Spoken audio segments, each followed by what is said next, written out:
आज हम जिस कंपनी को एनालाइज करने वाले हैं वो कंज्यूमर सेक्टर की कंपनी है और एक स्मॉल कैप कंपनी है। कंपनी का नाम है सावरिया कंज्यूमर लिमिटेड। इसके करंट स्टॉक का प्राइस 44 पैसे है।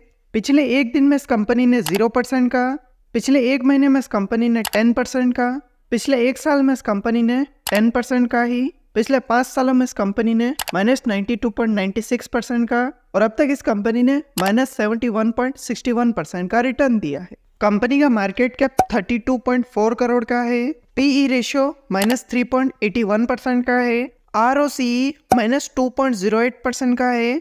ROE 0% का है और कंपनी पर 899 करोड़ का डेब्ट है। कंपनी का रेवेन्यू 2016 में था 2707.22 करोड़ का, जो कि कम होकर 2024 में हो गया 1.07 करोड़ का। अगर इस कंपनी के ओवरऑल रेवेन्यू को देखें तो 2020 के बाद लगातार इस कंपनी का रेवेन्यू गिरते ही जा रहा है।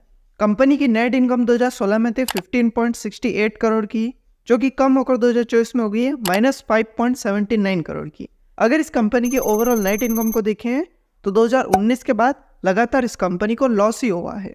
कंपनी की सेल 2019 में थी 5303.79 करोड़ की, जो कि कम होकर 2024 में हो गई है 1.07 करोड़ की।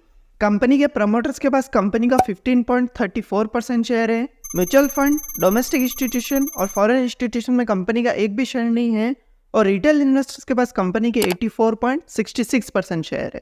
तो ये था कंपनी का बेसिक एनालिसिस। अब कंपनी में इन्वेस्ट करना है या नहीं, ये डिसीजन आपका है। और अगर आप भी किसी कंपनी का एनालिसिस करवाना चाहते हैं तो कमेंट करके बताएं।